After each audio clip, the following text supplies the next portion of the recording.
I'm Aryeh Schwartz, And I'm Rachel Galligan. and welcome to the Winsidr Show, where it's all about the W. The WNBA finals are all set. Sunday, 3 p.m. Eastern, Game 1, Connecticut Sun versus Las Vegas Aces. Two franchises that have been so close to winning it all and are going to battle it out for the championship.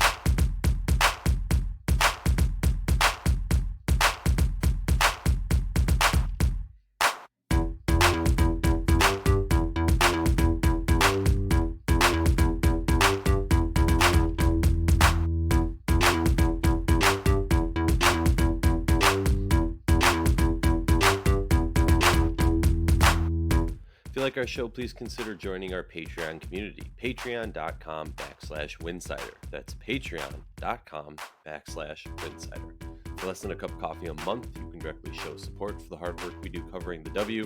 And don't forget to see our amazing staff's written content over at winsidr.com. That's winsidr.com. Are you looking to get tickets for the WNBA Finals? Thanks to our sponsor, TickPick, you don't have to worry. The original no-fee ticketing site, an official ticketing partner of the WNBA champion, Chicago Sky. Use the link tickpick.com/Winsidr. That's tickpick.com/Winsidr for all your upcoming ticket purchases for the WNBA, any other sporting event, or non-sports related event. Welcome to the Winsidr Show. The Connecticut Sun closed out the Chicago Sky with an 18-0 run to clinch the finals berth they have been waiting for. The Aces, on the other hand, were getting the ice packs ready as they get to prepare to face the wrecking ball that is the Kurt Miller-led Connecticut Sun. Rachel, we're here. Game one's so close I can taste it. The WNBA Finals, the culmination of a compacted, beautiful WNBA season. Um, any wise words before we dive into the key points of this game? No, I mean, I'm excited to get it going. It's so crazy that it's here, but it also at the same time, I don't know if anyone else feels this way, but even though it's a condensed season, I feel like it's kind of been a long season. I'm not complaining. I'm just like, wow, this is. I feel like we've been doing this for a minute now, so I'm just excited to have the finals here. I'm excited for this matchup in particular. Just being able to kind of dive into these two teams and have a new champion. It's going to be a first for either one, and I think there's a level of excitement in that I personally appreciate. Just something new, an opportunity here, and just kind of excited to see how this 5 game series plays out. I spent a lot of time. I did a little bit of shameless plug. I did a little preview where I was able to kind of talk to a few WNBA coaches who had schemed against these two teams throughout the course of the season, and I thought it was really fascinating to hear some of their insight. I'll definitely be sure to share some of that as we talk about some of these keys. Love it. Well, we'll start off in a I don't know if it's macro or micro, whatever. Well, let's start off talking about key players for each team, and we'll talk about the underdogs, right? The Connecticut Sun are clearly the underdog. They're playing with house money, and that is not just a joke because they're playing Vegas. Um, but let's talk about some key players on Connecticut. For me, it's Jonquil Jones and Dwana Bonner. Now, Bonner is going to be, and we'll get into this. Matchup wise, I think she's a really, really interesting one, especially considering the fact um, that Dearica Hamby is, her health is in question for this series. Clearly, she was not healthy in the semifinals, but they didn't really need her in the semis. They're probably going to need her just in the sense of they're going to need more minutes and more bodies to go up against this Connecticut Sun team. And that really adds an element when Hamby's not there or when Hamby's on the bench, it really throws off some of the matchups because you have Asia, who I understand is a big, but she's I'm gonna say this and I'm gonna get so much flack for saying this, but in my mind, like I don't think of Asia as a true center or like that big five. You know what I mean? Like when they're playing with Hamby and Asia, it kind of seems more of a I don't know, fun and gun as I like to call it, offense, as opposed to now that Hamby's out and you have Stokes in there, it's a little bit more like obviously it's not traditional, but it's still a little bit more traditional. So for me, having Bonner's ability her length, her speed, her tenacity on defense, that's going to be a key player in my mind just because Connecticut, they're known for their defense and mucking things up and just forcing these ridiculous situations. Bonner's going to need to be an impact player on both ends of the ball. Hopefully, I was texting Rachel about this earlier. I'm curious your thoughts on this, Rachel. Like Bonner on Chelsea Gray, right? Like what is the positives, the negatives? Break it down, Coach Rachel, because in my mind, you got to throw the kitchen sink and like heck, throw the backyard hose at Chelsea Gray. Just something new that she hasn't seen in a while. Because the way she's playing right now, she's not just having the greatest, playoff performance in WNBA history, but in basketball history. Well, I think that one thing that's not really being talked about a whole lot is Kurt Miller really knows how to defend Chelsea Gray. Um, you know, she has really struggled, in my opinion, against Connecticut for years. And so, it's not necessarily one single assignment, but there's a little bit of a problem there in terms of just kind of the way the Connecticut Sun and the way Kurt Miller can scheme against Chelsea Gray. Um, and that's year after year. You can look at 2018, 2019, 2020. Um, I think that's kind of gone under the table a little bit of just their scheming ability and being able to frustrate her and keep her uncomfortable, getting up and pressuring her and keeping her out of her rhythm a little bit. Now, you asked me about key players, and obviously, Chelsea Gray is the engine that makes this team go. Um, you know, Obviously she's aware of this. She's very familiar going up against the Connecticut Sun and what that looks like, and so it'll be interesting to see, at the level she's playing at right now, which is out of this world. Um, so much fun to watch. How does that translate into a historically kind of troubling matchup for her in terms of just how they scheme against her? It is particularly one thing I'm going to be paying attention to because she's so important to not just how this team operates as the conductor, but just um, the level that she's playing at right now. So I think when it comes to Chelsea Gray, it's not just a one person assignment. It's going to be it's a it's a whole team trying to get that specific assignment taken care of. And I think you're going to see a lot of different people potentially guarding her. I mean, the length and the physicality of Connecticut pose unique problems, in my opinion, that nobody else on this team in the league can necessarily match up with, and it's hard to emulate what Connecticut does with their physicality and their length. And as you said, Bonner brings a lot of that to the table as well. So um, one of the coaches I was talking to about just their opinion of what they felt Connecticut should do, and they said, if you pay attention, um, Chelsea, if you can pick her up before half court, she doesn't like to be pressured a whole lot. She wants Hmm. to advance the court and kind of easily pick its side and get into their offense. But if you can pick her up before half court, you'll see she'll turn her hip into you and sort of back you down. And if you're able to get her to do that, and this is something that I think it'll be important to pay because I can think about it now. I'm like, she does do that at times. You, All the you time. take away half of her vision, and you're taking away key chunks of time off the shot clock. So just little things like that coaches were bringing up to me that I thought were really fascinating, and then just trying to see how does Connecticut play her, and I think, in my opinion, have done one of the best jobs than any other team in the league in the past. So that's a huge area of concern because you've got such a force coming to the table here with the way she's playing. Literally, I mean, has to be in at least at the top of finals MVP, early favorite, but we'll see what happens. And I think, to me, that's a huge key, is just that specific matchup right there. Yeah, I mean, I completely agree. I think playoff MVP so far is far gap between Chelsea Gray and anyone else. I know the Asia Wilson diehards will be up in arms about that. No, I completely agree, and I think hearing you say that, I can visually in my mind see Chelsea Gray doing that and teams doing that to her, Hmm. and I think to make it simplistic because you know how I like to make things simple. Like thinking about it, when you do that to her, you force her into a position where she's making mind blowing, amazing behind the back passes. but she's known for that, right? Like this playoff, we haven't been talking about Chelsea Gray making amazing assists, making mind blowing passes. What we've been talking about is her lights out shooting Yeah. ability and her ability to dictate the game. So I think you get a multitude of benefits by picking her up before half court because you force her into a situation where she is going to be that assist monger, like that wild next level facilitator, but not the dagger offensive threat that we have seen this playoffs. So the other key player for me on Connecticut is Jonquil Jones. No surprise there.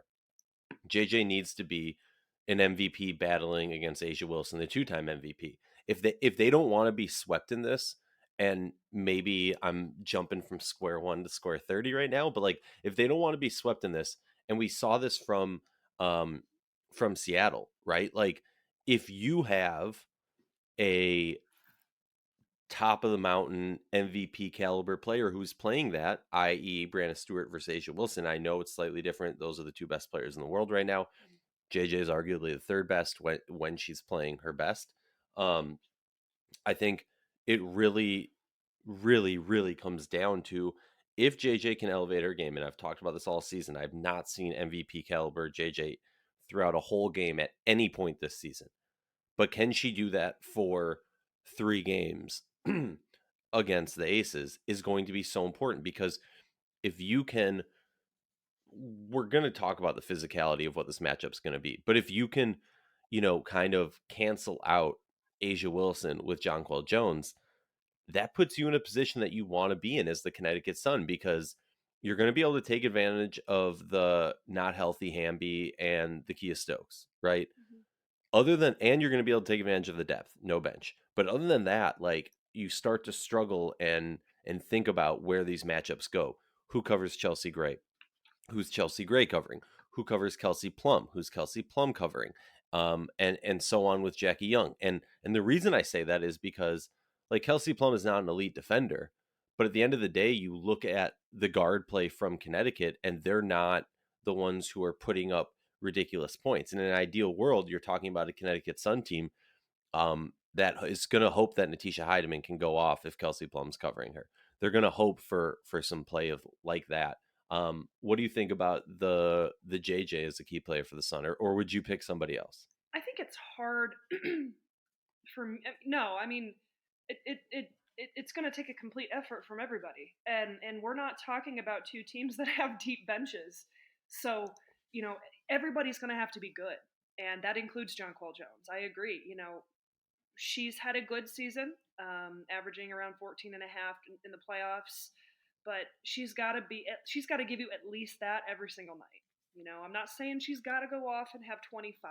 It would be nice to see that, and kind of see a couple big performances, but I don't think it's necessary. I think more so it has to be a complete team effort offensively. That's the glaring thing for me is when has this team really struggled? Well, it's when they can't put the ball through the net. And if you're finishing with, your five starters all in double figures, and that's the case with both of these teams. Nobody is going to go deep into their bench. You could argue, okay, Connecticut's probably a little bit deeper. Um, I think, in my opinion, Bree Jones is huge for Connecticut. Really struggled in that last game 5 against the Chicago Sky, one of three, really only in about 17 minutes, really uncharacteristic type of performance from Bree Jones. But she's been such a steady force for this team, and she can really be that consistent scorer that this team needs. And then they didn't need it the other night. And that worked, just fine for them. But I think Bree Jones and establishing that paint presence, whether that's through Alyssa Thomas, getting it downhill to the rim, whether that's through establishing Jonquil Jones in the paint or Bree Jones in the paint, they have to assert themselves in the interior. So just to kind of echo off of you on the JJ comment, for me, it's Bree Jones. I think she's got to be really, really, really good and produce a lot in this series, and I think she will. And honestly, shame on me for forgetting to mention her. But yeah, when I look at Connecticut, I mean, you look at Bree Jones, Dejanay Carrington, and then Odyssey Sims. Those are three capable bench players. And then when we flip it to the Aces, if Hamby's playing, it's Hamby, but we know she's not healthy. I've said that like 15 times. Um, and then furthermore, like Raquana Williams, and that's the perfect segue for me. The two key players for the Aces. I don't think much I have to say about Chelsea Gray. Right, end of the day, if she's doing what she has been doing, I don't know how any team can stop the Aces. But heck, the Sun will need Odyssey Sims, or Dejanay to play some key defensive minutes to give some rest to Courtney Williams and Atisha Heidemann to allow them to be more focused offensively. I know it's going to be a team effort, but we're going to need some output from them offensively. Mhm. And then I've been saying it and I've yet to be proven right, but I'm going to go with my gut and continue the take, right? We're Hillsider. We're going to die in the hills of our hot takes. But if Raquana can't make an impact to give some of these stars a break, I it's going to be a huge issue, and that's going to be a huge advantage for the Connecticut Sun. I've said it before, and I'll say it again. Kurt Miller knows how to run a group of 6 players into the ground. He knows the positives of it. He knows the negatives of it, and he's going to be going into this game fully understanding the issues that the Las Vegas Aces are facing of running a 6-person team throughout the whole season, and what can they do in the playoffs.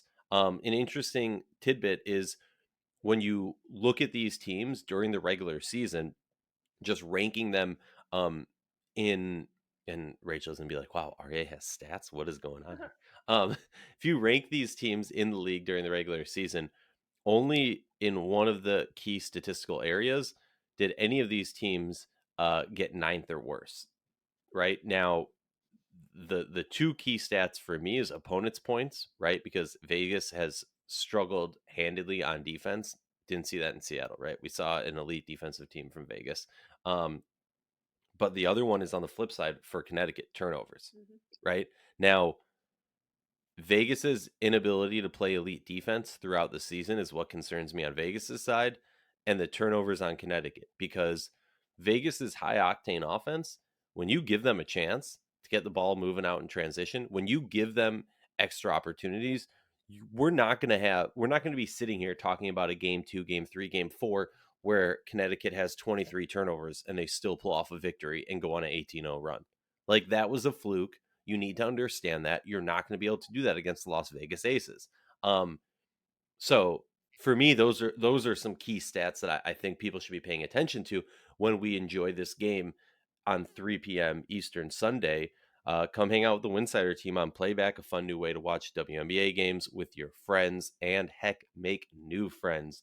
The link is getplayback.com/room/Winsidr. That's getplayback.com/room/Winsidr. No download necessary. It's totally free, and we do giveaways. All right, Rachel, what are the keys for each of these teams? Well, you already hit on that. I think turnovers is such a big aspect of this game for both teams. You kind of already talked about Connecticut's ability to just value possessions. And I was going back and I was really looking at the box scores from their 3 meetings in the regular season. And the lone game that Connecticut won, they had just 9 turnovers, whereas the other two, when the Aces won, they had 14 and 22. So, Can I just real quick, turnovers in the regular season, Vegas ranked 8th in the league with 19.3 per game. mhm. Okay, flip side, Vegas was 14.1. Vegas dropped to 13.5, so almost a full point drop. Connecticut dropped to 17.9, so a little over a full point drop also. It's interesting to see them tighten up. I was shocked to see that they basically averaged 20 turnovers a game and still came into the playoffs as such a highly touted team. Sorry, No, continue. you're good. No, these are the numbers that I think are important to look at, and it's not too unusual to see turnover numbers drop as the course of the season goes on. It's earlier on, it's just not you're not as gelled together as you are probably later in the season. But for Connecticut, I mean, that's just been we've talked about it all year. We've beaten a dead horse from the turnover standpoint. You have 23 turnovers consistently. They don't have a chance in this series. But on the flip side, Vegas has to value the possession as well because Connecticut's so disruptive defensively. Um, they generate a ton of their points off converting turnovers, and that is a huge area where Like I think Vegas is going to pretty much allow Connecticut to get into their action to run their stuff. Like they're not super interested in defending. I'm not saying anything that we don't already know, but being able to get into their sets and run their action and take some time off the clock the way Connecticut wants to do, I don't think is going to be an issue. It's when they start playing that individual style basketball, and trying to make things happen one on one where they start making mistakes and turning the ball over. And I don't want to say that they're unforced, but a lot of them are. It's just they're not in sync. So the turnover area is huge. Um, I think for Las Vegas, it's going to be really. I think that we learned this through the Seattle series. They have to establish Asia early on. You know, get her going from the get, and not really allow that to wary or be a question mark throughout the first half of the game. Like one of the coaches said it, feed the monster early on, and I loved it because I think that's completely perfect. Ace's huge key, maybe one of the biggest, is being able to play the game without fouling for a couple reasons.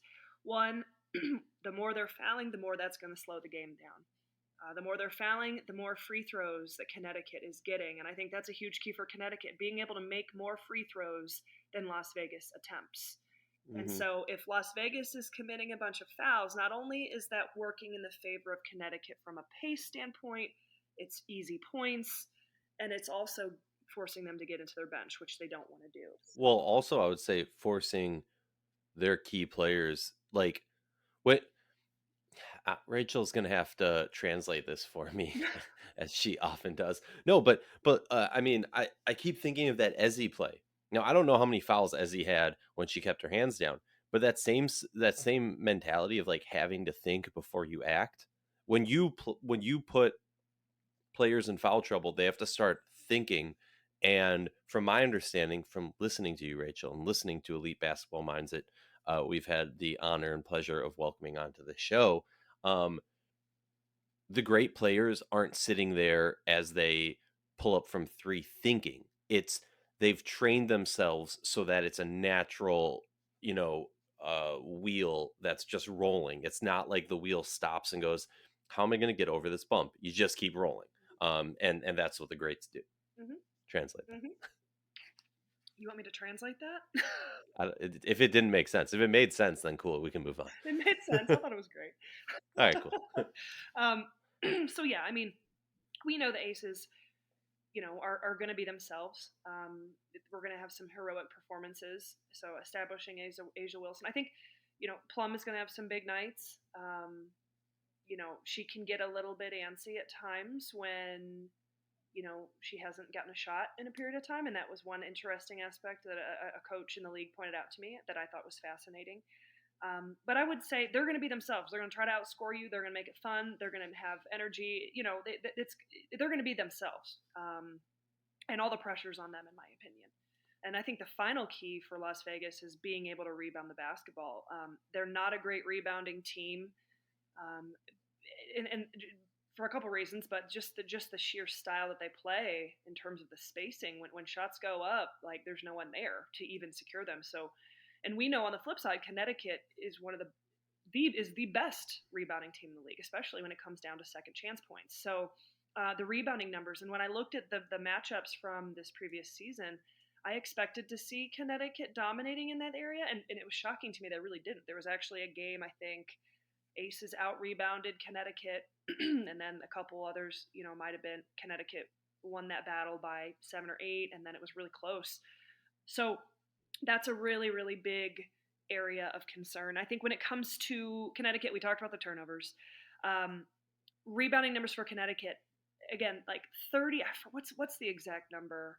Like 50% of their points comes from the paint, and like 30% of their points come from second chance points. They lead the league in second chance opportunities. So when shots go up, being aggressive on the glass, Bree Jones, Alyssa Thomas, Jonquil Jones, just being aggressive on the offensive glass, and that's what they do. That's innately what they do. We talked about the free throw numbers. They've got to be aggressive. They've got to have their foot on the gas, initiate that contact, be those bullies that we know that they are. Get themselves to the free throw line, being able to make more free throws than Las Vegas attempts. And then containing the three-headed monster, which I'm stealing from another coach who brought that up, but you know, like Vegas is going to be who they are, and so how do you disrupt them offensively? Well, you've got to throw different looks. You've got to mix it up. If they're able to just play against the same thing for 40 minutes, that's not gonna help. You got to throw them off kilter here and there. You got to throw wrinkles in the game here and there. See if you can get Asia Wilson to face up and fall in love with jump shots from the perimeter. Now she shoots the ball really, really well. We've talked about it all year. I mean, this is the MVP for a reason, but when you're playing a game of percentages in a 5-game series, if she's out there shooting 15 contested 15, 17 footers, it's better than her playing with her back to the basket where she shoots like 70%. So I think that Connecticut has some momentum right now. I think that Connecticut is playing with house money, like you said. This is a team. The more like when I first saw this matchup and this was going to be the finals, it was kind of like, wow, it felt like there was a clear favorite. Now that I've kind of had a day to dive into the numbers and talk to some people and really analyze things and hear some different perspectives, I'm really questioning some things now in terms of what this matchup could be, because like Connecticut has nothing to lose, but they also are the type of team that could very well come in here just by the way they play and cause some serious frustrations with Las Vegas in ways that no other team in the league can. So um, those are my keys. I think it's going to be really, really fun to watch. I think the biggest area of concern that I have for me with Connecticut is just their ability to consistently score across the board. Can they sustain that for 4 or 5 games? Yeah, it's probably going to be like set some records since they instituted the shot clock reset. Which, side note, nobody ever talks about the fact that like certain players that are breaking records right now have immensely benefited, excuse me, from the fact that they did the whole shot clock reset and things like that. Like there's a reason players are like averaging more points a game these days. There's a reason more rebound, like whatever. We can get into that different episode. Everything you've said, Rachel, I agree with to some degree. Because can't always agree with you. No. Like I think there's some points to what you're saying. I think it's going to be interesting. When I look up this matchup, I thought similarly, but I also think that like the more you dive into the numbers, the more sometimes you can get bogged down by that and kind of fall for that trick that those numbers love to trick us, right? In my take, and I'll say this, like I texted Owen after the morning after the stream where Owen got really drunk. Well, I shouldn't say that. Owen had a few beers as he was watching the demise of the Chicago sky, the sun rising over the sky. I don't know. There's some great pun or something there. Um, but thinking about it, I was like, look, and I texted him this, so the receipts are there. Owen will back me up.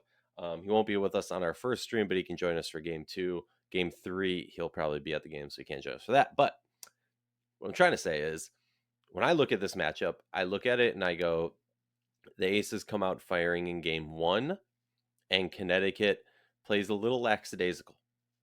And then comes game 2. And game 2 is where, in my mind, and maybe I'm wrong about this and it flips, but I feel like Connecticut, and I know I'm going to get flack and people are going to say, well, obviously, if they win 2 games, the series is done. But like Connecticut needs to come in there and show that they can dictate the pace of a game and they can muck it up and they can play Connecticut brand basketball against these Aces in the finals in Vegas. And if they don't, if they can't find a way to win game 1 or 2, and in my mind, more realistically, game 2, Vegas is going to be on fire and going crazy in game 1. If they can't find a way to win game 2, the series is over in a sweep. I, in a moment, will do pick 'em and we'll explain where I'm going with this. But I just feel like the pressure's on Vegas. Can Connecticut go in there and just play that annoying, disruptive ball? I think the way Connecticut plays, their odds are better in later games because you've beaten down the opponent, beaten down the enemy in a battle, as it were. Rachel, I want you to finish these sentences for me, okay? Oh God. Okay. The Connecticut Sun win if They can take care of the basketball. The 2022 WNBA Finals MVP is. Um, it's hard because I still can't figure out who I think is going to win. But at the end of the day, I'm going to go Chelsea Gray. I was going to say, right? All right, Rachel, it's time for the fun part. I'll go first because you haven't decided who's going to win yet. I made this prediction before opening tip off happened. I made this prediction before training camp started. I'm riding it, Hillsider to the death of me. Connecticut Sun in 5. Okay. You know, I would love for this to go to 5. I think if Connecticut can come out on Sunday and get a win, it's imperative that they obviously steal a win on the road. They have got to go to Vegas and go back to Connecticut with at least one win. If they can go and win game 1, I think that's huge in terms of a momentum and just in terms of kind of putting Vegas on their heels just a little bit. For me, I mean, I could make an argument that I have loved and enjoyed both of these teams so much. And would I be shocked if Connecticut found a way to win their first WNBA final? It'll be in 5 games if they do. I just don't know if they have the offensive firepower to keep up with what we've seen with Las Vegas. The Las Vegas Aces have just what they've shown us through the last few months of this season. I just think that they have a little bit too much in the tank. I do think there's a really good chance this goes to 5. I think I originally had said Vegas in 4, but I'm gonna go with Vegas in 5. And I think that Connecticut is going to make it interesting here and there. They're going to be able to win a couple, but it's just not going to be enough offensively to hang in there with them. I'm going to throw that out there. So we got it. I just want to point out, by the way, for game 5, I said Sun by 5. You wanted to do the Sun, but you were nice and you said Sky by Well, we 3. can't So have I the went. same picks. No, I know, but I'm just happy that I was closer than you were on this one. So I'm just gonna pencil it in. I just gotta say, I feel like if the Aces win in 5, that's gonna be the most depressing for the Connecticut Sun. Like worse than if they get swept, Yeah, I honestly, mean, you because almost hope like it's just so blatantly obvious that Vegas is that much better and they win in 4. You know, like maybe Connecticut wins 1, they end up winning a game in Las Vegas or something like that. But like, yeah, like I agree with you. If it goes to 5 and Connecticut can't get it done, that's a heartbreaker. Rachel, I'll see you on Sunday, 3 p.m. Getplayback.com backslash winsider. Sorry, getplayback.com backslash room backslash winsider. Join us. It'll be fun. Hey, maybe you'll win a vintage Detroit Shock Tweety Nolan jersey. If you don't know who she is, look it up. Do your WNBA history. Rachel, thanks for joining.